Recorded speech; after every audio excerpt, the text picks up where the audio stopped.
ರಾಗಿ ಹಿಟ್ಟಿಂದು ಉಕ್ಕರಿಸಿದ ರೊಟ್ಟಿ ಮಾಡ್ತೇವೆ. ಯೂಶಲಿ ಅಥವಾ ಕಾಮನ್ ಆಗಿ ಎಲ್ಲ ಬಂದು ಮಾಡೋದು ಅಕ್ಕಿ ಹಿಟ್ಟಲ್ಲಿ ಮಾಡ್ತೀವಿ. ಆ್ಯಂಡ್ ಜೋಳದ ಹಿಟ್ಟಲ್ಲಿ ಮಾಮೂಲಿ ಜೋಳದ ರೊಟ್ಟಿ ಮಾಡೇ ಮಾಡ್ತೀವಿ. ಬಟ್ ರಾಗಿ ಹಿಟ್ಟಿನಲ್ಲಿ ಕೂಡ ನೀವು ಉಕ್ಕರಿಸಿದ ರೊಟ್ಟಿ ಮಾಡ್ಬೋದು. ಏನಾಗಿದೆ ಅಂದರೆ ಆ್ಯಕ್ಚುಲಿ ಫಸ್ಟ್ ಬಿಟ್ಟು ಶೂಟ್ ಮಾಡ್ಕೊಂಡಾಗ ಅದು ಶೂಟ್ ಆಗಿದೆ ಅಂದ್ಬಿಟ್ಟು ಆನ್ ಆಗಿದೆ ಅಂದ್ಕೊಂಡು ಮಾಡಿದ್ವಿ. ಬಟ್ ಸ್ಟಾರ್ಟಿಂಗಲ್ಲಿ ಅದು ರೆಕಾರ್ಡ್ ಆಗಲಿಲ್ಲ. But that's okay. ಏನು ತೊಗೊಂಡಿದ್ದೀವಿ ಅಂದರೆ ಮಾಮೂಲಿ ಒಂದು ಪಾತ್ರೆಗೆ 1.5 ಕಪ್ ನೀರಿಗೆ 1 ಕಪ್ ಅಷ್ಟು ರಾಗಿ ಹಿಟ್ಟು. ಸೊ ನಮ್ಮ ಮೆಷರ್ಮೆಂಟ್ ಇದಿತ್ತು. ಈ ಬಟ್ಲಲ್ಲಿ 1.5 ಕಪ್ ನೀರು ಹಾಕ್ಕೊಂಡು ಕುದಿಯೋಕ್ಕೆ ಇಟ್ಟು ಸ್ವಲ್ಪ ಕುದಿ ಬಂದಮೇಲೆ 1 ಕಪ್ ಅಷ್ಟು ರಾಗಿ ಹಿಟ್ಟು ಅಕ್ಕಿ ಹಿಟ್ಟು ಏನಂತಾರೆ, ನಾನು ಇದೇ ರೇಷಿಯೋನೇ ಯೂಸ್ ಮಾಡೋದು. ಅದಕ್ಕೆ ನಾನು ಸ್ವಲ್ಪ ಉಪ್ಪು ಮತ್ತು ಎಣ್ಣೆ ಹಾಕ್ಬಿಟ್ಟು ನೀರು ಕುದಿತಿದ್ದಂಗೆ ಇದನ್ನು ಹಾಕಿ 1-2 ನಿಮಿಷ ಬಿಟ್ಟುಬಿಟ್ರೆ ನೀವು ಒಂದು ಸ್ವಲ್ಪ ಹೊಂದ್ಕೊಳುತ್ತೆ. ಆ್ಯಂಡ್ ನಾರ್ಮಲಿ ಹಿಟ್ಟು ಅಂದರೆ ಮುದ್ದೆ ಕೋಲ್ ಇರ್ತಲ್ಲ ಅದ್ರಲ್ಲಿ ಒಂದಷ್ಟು ತೀಡೋದು, ಅಂದರೆ ಮಾಮೂಲಿ ಹಿಂಗೆ ಅಂದ್ಕೊಂಡ್ರೆ ಒಂದು ಹದದಲ್ಲಿ ಅದು ಕಲಿತ್ಕೊಂಡು ಸ್ವಲ್ಪ ಚೆನ್ನಾಗಿ ಹಿಟ್ಟು ಬೆಂದ್ಕೊಳ್ಳುತ್ತೆ. ಅಷ್ಟು ಮಾಡಿದ್ಮೇಲೆ ಈ ಥರ ಕೌಂಟರ್ ಟೇಬಲ್ ಮೇಲೆ ಹಾಕ್ಕೊಂಡಿದ್ದೀನಿ. ಯಾಕೆಂದರೆ ಚೆನ್ನಾಗಿ ನಾದಬೇಕು. ಇದಕ್ಕೆ ಫಸ್ಟು ಹಸಿ ಹಿಟ್ಟು ರಾಗಿ ಹಿಟ್ಟೆ ಹಾಕೋತಾ ಇರೋದು ಹಾಕ್ಕೊಂಡು ಚೆನ್ನಾಗಿ ನಾದ್ಕೊತಾ ಇದ್ದೀನಿ. ಎಷ್ಟು ನಾದುತ್ತೀವೋ ನಾದಷ್ಟು ಉಕ್ಕರಿಸಿದ ರೊಟ್ಟಿ ಸಾಫ್ಟ್ ಆಗುತ್ತೆ. ಸ್ವಲ್ಪ ಬಿಸಿ ಇರುತ್ತೆ, ನೋಡ್ಕೊಂಡು ಮಾಡಿ. ಆದಷ್ಟು ನೀರನ್ನ ಹಾಕಕ್ಕೆ ಹೋಗ್ಬಿಡಿ, ಯಾಕಂದರೆ ನೀರು ಜಾಸ್ತಿ ಆಗಿಬಿಟ್ರೆ ಮತ್ತೆ ಲಟ್ಸೋದು ಅಥವಾ ಒತ್ತೋದು ಯಾವುದಾದ್ರೂ ಪ್ರಾಬ್ಲಮ್ ಆಗುತ್ತೆ. ನೋಡಿ ಹಿಟ್ಟು ಕರೆಕ್ಟಾಗಿ ಹದಕ್ಕೆ ಬರ್ತಾ ಇದೆ, ಗೊತ್ತಾಗ್ತಿದೆ. ಚಪಾತಿ ಹಿಟ್ಟಿನ ಥರ ಆಗ್ತಾ ಇದೆ. ಇದು ಎಲ್ಲಿವರೆಗೂ ನಾದಬೇಕು ಅಂದರೆ ಈ ಥರ ಹಿಂಗೆ ಅಂದಾಗ ಇದನ್ನು ಸ್ವಲ್ಪ ನೀರಿದೆ, ಕೈಗೆ ಆದಷ್ಟು ಏನು ಮೆತ್ಕೋಬಾರ್ದು. ಅಲ್ಲಿವರೆಗೂ ನಾದ್ಕೊಂಡ್ರೆ ಕ್ಲೀನಾಗಿ ಲಟ್ಟಿಸ್ಕೋಬೋದು. ಇಲ್ಲ ಅಂತಂದರೆ ಹಪ್ಪಳ ಮಾಡೋ ಮೆಷಿನ್ ಇದ್ದರೆ ಅದರೊಳಗೆ ಬೇಕಾದರೆ ಒತ್ಕೋಬೋದು.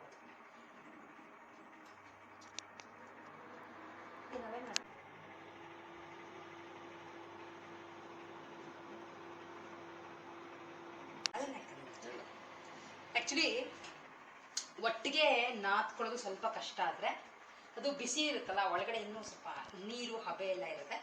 ನಾನೇನು ಮಾಡ್ತಿದ್ದೀನಿ ಅಂದರೆ ಈ ಥರ ಒಂದು ಸ್ವಲ್ಪನೇ ತೊಗೊಂಡು ಚೆನ್ನಾಗಿ ನಾದಿ ಇಟ್ಕೊತಾ ಇದ್ದೀನಿ. ನಾದೋದು ಸ್ವಲ್ಪ ಈಸಿ, ಹಾಗೆ ನೀರಿನ ಅಂಶ ಸ್ವಲ್ಪ ಬೇಗನೂ ಹೋಗುತ್ತೆ.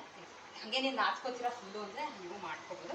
ಆ್ಯಂಡ್ ಇದಕ್ಕೆ ಅಂತ ಮಾಡಿರೋದು ರೆಸ್ಟೋರೆಂಟ್ ಸ್ಟೈಲಲ್ಲಿ ಕ್ಯಾಪ್ಸಿಕಮ್ ಮಸಾಲ. ಸಕ್ಕತ್ತಾಗಿದೆ, ಕಲರ್ ಎಲ್ಲ ಚೆನ್ನಾಗಿದೆ. ಟೇಸ್ಟ್ ಇನ್ನೂ ಗೊತ್ತಿಲ್ಲ, ಯಾಕೆಂದರೆ ತಿಂದಿಲ್ಲ.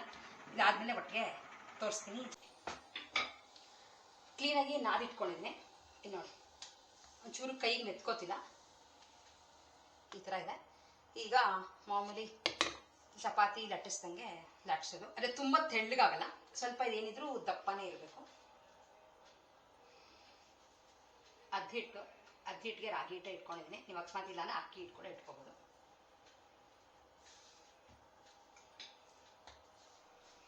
ತುಂಬ ಲೈಟಾಗಿ ಪ್ರೆಷರ್ ಹಾಕಿ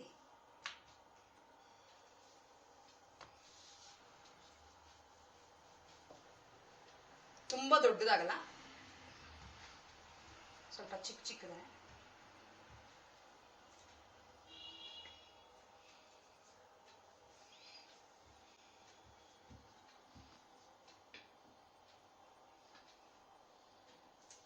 ಇಟ್ಟಿದ್ದೀನಿ ಕಾವಿ. ಆ್ಯಂಡ್ ಇದಕ್ಕೆಲ್ಲ ಎಣ್ಣೆ ಬೇಡ, ಸ್ವಲ್ಪ ಬಿಸಿ ಬರಬೇಕು. ಮೇಲೆ ಜಸ್ಟ್ ಒಂಚೂರು ನೀರಲ್ಲಿ ಬಟ್ಟೆ ಅದ್ಕೊಂಡು ಮಾಡಿದ್ರು ಪರವಾಗಿಲ್ಲ. ಆ್ಯಂಡ್ ನಾನು ಯೂಶಲಿ ಬಟ್ಟೆ ಅಷ್ಟೊಂದು ಯೂಸ್ ಮಾಡಲ್ಲ. ಈ ಥರದ್ದೊಂದು ಉಡ್ಡದು ಇಟ್ಕೊಂಡಿದ್ದೀನಿ. ಸೊ ಇದರೊಳಗೆ ಒಂಚೂರು ಆಗಲಿ, ಆದಮೇಲೆ ಮೇಲೆ ಜಸ್ಟ್ ನೀರು ಹಾಕಿದ್ರೆ ಚೆನ್ನಾಗಿ ಉಬ್ಬುತ್ತೆ. ಸ್ವಲ್ಪ ಕಾದಿದೆ, ಜಸ್ಟ್ ನೀರು ಸುಮ್ಮನೆ ಟ್ಯಾಪ್ ಅಷ್ಟೇ, ತುಂಬ ಪಚ ಅನ್ನೋ ಥರ ಅಲ್ಲ. ಏನು ಅಂದರೆ ಬಟ್ಟೆ ಸ್ವಲ್ಪ ಒಂಥರ ಅಷ್ಟೊಂದು ಕಂಫರ್ಟೇಬಲ್ ಅನ್ಸಲ್ಲ ನನಗೆ. ಸೊ ಹಾಗಾಗಿ ಒಂದು ಸೈಡ್ ಆಗ್ತಿದ್ದಂಗೆ ಫ್ಲಿಪ್ ಮಾಡೋದು. ಇದು ತುಂಬ ಗೋಲ್ಡನ್ ಬ್ರೌನು ಅವೆಲ್ಲ ಏನೋ ನಿಮಗೆ ಕಾಣಿಸಲ್ಲ, ಯಾಕೆಂದರೆ ಕಲರ್ ರಾಗಿ ಹಿಟ್ಟಾಗಿರೋದ್ರಿಂದ. ಬಟ್ ಗೊತ್ತಾಗುತ್ತೆ, ಮೇಲೆ ಒಂದು ಸ್ವಲ್ಪ ಲೈಟಾಗಿ ಗೋಲ್ಡನ್ ಬ್ರೌನ್ ಹಾಕಿ ಶುರು ಆಗುತ್ತೆ. ಫಸ್ಟ್ ಒನ್ ಅಲ್ವಾ, ಸ್ವಲ್ಪ ಕಾವುತ್ತಬೇಕು ಸರಿಗೆ. ಕಾಣಿಸ್ತಿದ್ಯಾ? ನಾನು ಏನೂ ಮಾಡ್ತಿಲ್ಲ ನೋಡಿ, ಉಬ್ತಾ ಇದೆ. ಎಷ್ಟು ಉಬ್ಬುತ್ತೋ ಅಷ್ಟು ಸಾಫ್ಟ್ ಆಗುತ್ತೆ ಅಲ್ಲ ನೋಡಿ. ಚೆನ್ನಾಗಿ ನಾದ್ಕೊಂಡಿದ್ರೆ ನಿಮಗೆ ಈ ಥರ ಉಬ್ಬುತ್ತೆ. ಆ್ಯಕ್ಚುಲಿ ಪೂರಿ ಥರನೇ ಉಬ್ಬುತ್ತೆ.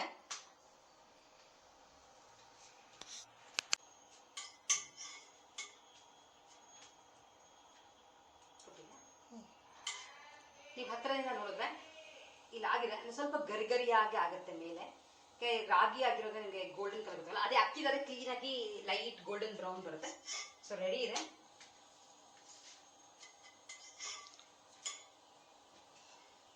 ಸ್ವಲ್ಪ ದೊಡ್ಡದು ಮಾಡ್ಕೋಬಹುದು ಆ್ಯಂಡ್ ಸಖತ್ ಸಾಫ್ಟ್ ಆಗಿರುತ್ತೆ. ಟ್ರೈ ಮಾಡಿ ನೋಡಿ.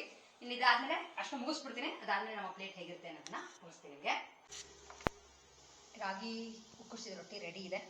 ನಿಮಗೆ ತೋರಿಸ್ದೆ, ಸಕ್ಕತ್ತಾಗಿ ಸಾಫ್ಟಾಗಿ ಆಗಿದೆ. ಆ್ಯಂಡ್ ಇವತ್ತಿನ ನಮ್ಮ ಪ್ಲೇಟ್ ನಿಮಗೆ ಕಾಣಿಸ್ತಿರ್ಬೋದು. ರೊಟ್ಟಿ 2 ಹಾಕ್ಕೊಂಡಿದ್ದೀನಿ ಅಷ್ಟೇ. ಅದ್ರ ಜೊತೆ ಕ್ಯಾಪ್ಸಿಕಮ್ ಮಸಾಲ, ಸೌತೆಕಾಯಿ ಮತ್ತು ಈರುಳ್ಳಿ, ಹಾಗೆ ಬೆಂಡೆಕಾಯಿ ಫ್ರೈ.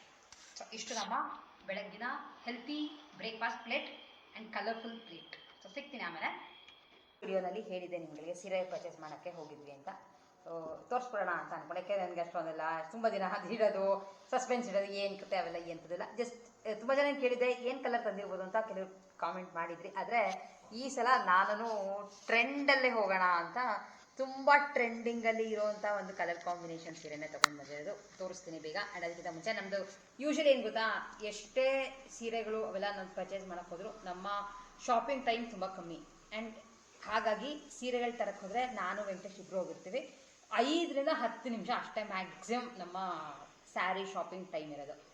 ಹೇಳಿದ್ರೆ ಅಯ್ಯೋ ಹಿಂಗ ಸುಳ್ಳು ಹೇಳ್ತೀರಾ ಅನ್ಕೋದು. ಇಲ್ಲ, ಲಿಟ್ರಲಿ ಅಷ್ಟೇ. ಏಕೆಂದರೆ ಸುಮಾರು ಸೀರೆಗಳು ನಮ್ಮದು ಹೇಗೆ ಥಾಟ್ ಪ್ರಾಸೆಸ್ ಇರುತ್ತೆ, ನನ್ನ ಹತ್ರ ಇರೋ ಕಲರ್ಗಳು ಯೂಶ್ವಲಿ ನನಗೆ ಗೊತ್ತಿರುತ್ತೆ. ಕೆಲವು ಸೆಟ್ ಆಫ್ ಸೀರೆಗಳು ತಲೆಯಲ್ಲಿ ಇರುತ್ತೆ. ಸೊ ಅದು ಯಾವ್ದಾರ ಸಿಗ್ತಾ ಅದನ್ನು ತೊಗೊಂಡು ಬರೋದು, ಎಲ್ಲ ಸೀರೆನೂ ನೋಡೋದು, ಎಲ್ಲ ಸೀರೆನೂ ತೆಗ್ಸೋದು. ಸೊ ಆ ಥರದ್ದೆಲ್ಲ ಕ್ಯಾಟಗರಿ ನಮ್ಮದು. ಪಟ್ಟಂತ ಹೋಗಬೇಕು, ಪಟ್ಟಂತ ಶಾಪ್ ಮಾಡಿ ನಡೀತಾ ಇರಬೇಕು. ಈವನ್ KSI ಸೀರೆಗಳು ನಮ್ಮದು ಶಾಪಿಂಗ್ ಹಂಗೆ ಇರೋದು. 10 ನಿಮಿಷ. ಈಗ ರಶ್ ಇದೆ, ತುಂಬ ಹೆವಿ ಇದಿರುತ್ತೆ, ಅದೆಲ್ಲ ಬಿಟ್ಬಿಡಿ, ಅದೆಲ್ಲ ನಾನು ಹೇಳ್ತಿದ್ದು. ಬಟ್ ನಾವು ತೊಗೋಬೇಕಾರೆಲ್ಲ 5 ನಿಮಿಷ 10 ನಿಮಿಷ ಅಷ್ಟೇ ಹೋಗೋದು. ಯಾವುದೋ ಪ್ಲೈನ್ ಬೇಕಾ, ಚಕ್ಸಲ್ಲಿ ನೋಡೋದು, ತೆಗೆಯೋದು, ಬರೋದು. ಅಯ್ಯೋ ಅದು ಚೆನ್ನಾಗಿದಲ್ವಾ, ಇದು ಚೆನ್ನಾಗಿದಲ್ವಾ, ಡೈಲಮ ತಲೆನಲ್ಲಿ ಇವೆಲ್ಲ ಏನೂ ಇಲ್ಲ. ಸೊ ಹಾಗಾಗಿ ಯೂಶ್ವಲಿ ನಾನು ಇಲ್ಲೇ ಶಾಪಿಂಗ್ ಹೋದ್ರು, ಅಥವಾ ವೆಂಕಟೇಶ್ ಇಲ್ಲೇ ಶಾಪಿಂಗ್ ಹೋದ್ರು, ನಾವು ಇಬ್ಬರು ಹೋಗ್ತೀವಿ. ಟೈಮ್ ಕರೆಕ್ಟಾಗಿ ಅವನು ಫ್ರೀ ಇರಬೇಕು, ನಾನು ಫ್ರೀ ಇರಬೇಕು, ನೋಡಿಕೊಂಡು ಶಾಪಿಂಗ್ ಹೋಗಿ ಬರ್ತೀವಿ. ಸೊ ದಟ್ ಇಬ್ಬರು ಇದ್ದಾಗ ಹೋದರೆ ಏನೋ ಒಂದು ಖುಷಿ. ಹಾಗೆ ಈ ಕಲರ ಆ ಕಲರ್ ಅಂತ ಬೇಗ ಚೂಸ್ ಮಾಡೋಕ್ಕೆ ಈಸಿ ಆಗುತ್ತೆ ಅಂತ. ಆ್ಯಂಡ್ ವೆಂಕಟೇಶ್ ಸೀರೆಗಳನ್ನ ತುಂಬ ಚೆನ್ನಾಗಿ ಸೆಲೆಕ್ಟ್ ಮಾಡ್ಕೊಡ್ತಾನೆ. ಸೊ ಹಾಗಾಗಿ ಇಬ್ಬರು ಒಟ್ಟಿಗೆ ಹೋಗಿದ್ವಿ. ಆ್ಯಂಡ್ ಈ ಸಲ ನಮ್ಮ ಮನೆ ವರಮಹಾಲಕ್ಷ್ಮಿಗೆ ಉಡ್ಸೋಕ್ಕೆ ನಾನು ಉಟ್ಕೊಳ್ಳೋಕ್ಕಲ್ಲ, ಅಂದರೆ ಲಕ್ಷ್ಮಿಗೆ ಉಡ್ಸಿದ್ದೀನೋ ಆಬ್ವಿಯಸ್ಲಿ ಆ ಸೀರೆ ನಾನೇ ಇಟ್ಕೊಳ್ಳೋದು, ಯಾರಿಗೂ ಕೊಡೋಕೆ ಹೋಗಲ್ಲ. ಆದರೆ ಈ ಸಲ ನಮ್ಮ ಮನೆ ವರಮಹಾಲಕ್ಷ್ಮಿಗೆ ಅಂತ ತೊಗೊಂಡ್ಬಂದ ಸೀರೆ ಗ್ರೇ ಅಲ್ಲ, ಗ್ರೀನ್ ಅಲ್ಲ, ಸೂಪರ್ ಟ್ರೆಂಡಿಂಗ್ ಸ್ಯಾರಿ, ರಸ್ಟ್ ಆರೆಂಜ್ಗೆ ಸ್ನಫ್ ಕಲರ್ ಕಾಂಬಿನೇಷನ್. ಈ ಸೀರೆನ ತುಂಬ ದಿವಸದಿಂದ ಅಂದ್ಕೊಂಡಿದೆ, ಈ ಸೀರೆ ನಮ್ಮ ಮನೆ ಲಕ್ಷ್ಮಿಗೆ ಈ ಸಲ ಉಡಿಸ್ಬೇಕು ಅಂತ.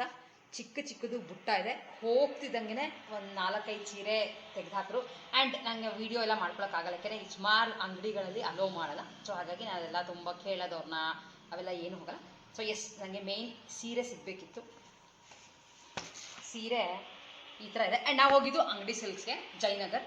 ಅಲ್ಲೇ ಯೂಶ್ವಲಿ ನಾವು ಸೀರೆಗಳು ತೊಗೊಳ್ಳೋದು, ಟ್ರೆಡಿಷ್ನಲ್ ಸ್ಯಾರೀಸ್ ಆಗಿರ್ಬೋದು. ಫಸ್ಟು ನನಗೆ ಐಡಿಯಾ ಇದ್ದು ಟ್ರೆಡಿಷ್ನಲ್ ಸ್ಯಾರಿನೇ ಬೇಕಿತ್ತು, like plane with snuff colour ಈ ಥರದ್ದು ಅಂತ. ಆ ಥರದ್ದು ಇರಲಿಲ್ಲ. ಆ್ಯಂಡ್ ಅವ್ರು ಅಷ್ಟು ನಮಗೆ ನೈಸೋದೆಲ್ಲ ಕಷ್ಟ ಆಗುತ್ತೆ ಈ ಥರ ಕಾಂಬಿನೇಷನ್ಗಳು. ಸೊ ಹಾಗಾಗಿ ಈ ಥರ ಬುಟ್ಟ ಇದ್ರೂ ಪರವಾಗಿಲ್ಲ ಅಂತ ತೊಗೊಂಡಿದ್ದೆ. ತುಂಬ ಚಿಕ್ಕ ಬುಟ್ಟ.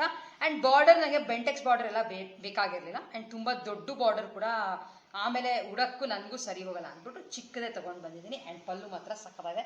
ಏನಿಸ್ತು ಕಲರ್ ಅಂತ ಕಾಮೆಂಟ್ ಮಾಡಿ ಹೇಳಿ.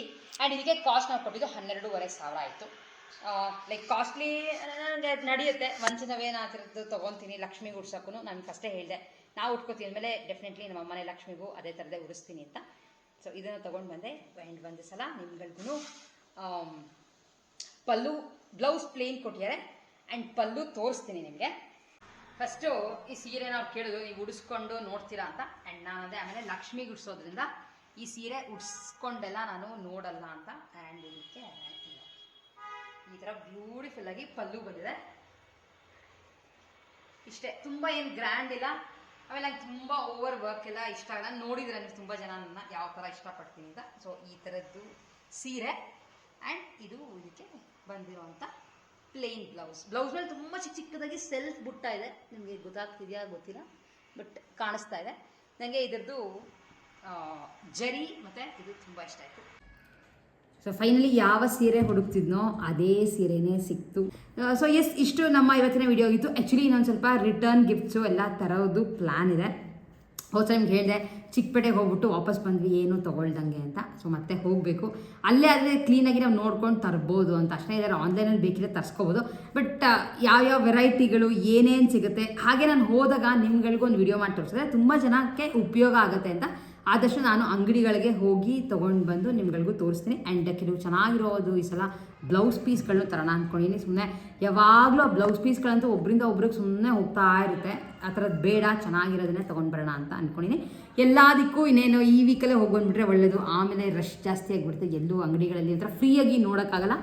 ಎಸ್, ಹೋದಾಗ ಡೆಫಿನೆಟ್ಲಿ ತೋರಿಸ್ತೀನಿ. ಆ್ಯಂಡ್ ಹೇಗಿದೆ ನಮ್ಮ ಸೀರೆ ಅಂತ ಕಾಮೆಂಟ್ ಮಾಡಿ ತಿಳಿಸೋದನ್ನ ಡೆಫಿನೆಟ್ಲಿ ಮಿಸ್ ಮಾಡಿಬಿಡಿ. ವಿಡಿಯೋ ಇಷ್ಟ ಆಗಿದ್ರೆ ವಿಡಿಯೋನ ಲೈಕ್ ಮಾಡಿ, ಶೇರ್ ಮಾಡಿ. ಹಾಗೆ ಇನ್ನು ಯಾರ್ಯಾರು ಸಬ್ಸ್ಕ್ರೈಬ್ ಮಾಡ್ದಂಗೆ ನೋಡ್ತೀರೋ ಡೆಫಿನೆಟ್ಲಿ ಸಬ್ಸ್ಕ್ರೈಬ್ ಮಾಡಿ. ಹಾಗೆ ನಮ್ಮ ಇನ್ಸ್ಟಾಗ್ರಾಮಲ್ಲಿ ಫಾಲೋ ಮಾಡೋದನ್ನ ಡೆಫಿನೆಟ್ಲಿ ಮಿಸ್ ಮಾಡಿಬಿಡಿ. ಯಾಕೆಂದರೆ ಇನ್ಸ್ಟಾಗ್ರಾಮಲ್ಲಿ ಸಾಕಷ್ಟು ಶಾರ್ಟ್ ವೀಡಿಯೋಸ್ ನಮ್ಮ ಟೆರೇಸ್ ಗಾರ್ಡನ್ ಬಗ್ಗೆ, ಹಾಗೆ ಹೇಗೆ ಗಿಡಗಳು ಬೆಳ್ಕೋದು ಆದಷ್ಟು ಅದ್ರಲ್ಲಿ ತುಂಬ ಹಾಕ್ತಿರ್ತೀನಿ. ಸೊ ನೀವು ಅಲ್ಲಿ ಹೋದರೆ ನೀವು ಅದನ್ನು ಕೂಡ ಫಾಲೋ ಮಾಡ್ಕೋಬೋದು. ಸಿಗ್ತೀನಿ ಮತ್ತೆ ನೆಕ್ಸ್ಟ್ ವೀಡಿಯೋಲಿ. ಅಲ್ಲಿವರೆಗೂ ಟೇಕ್ ಕೇರ್ ಆ್ಯಂಡ್ ಬೈ.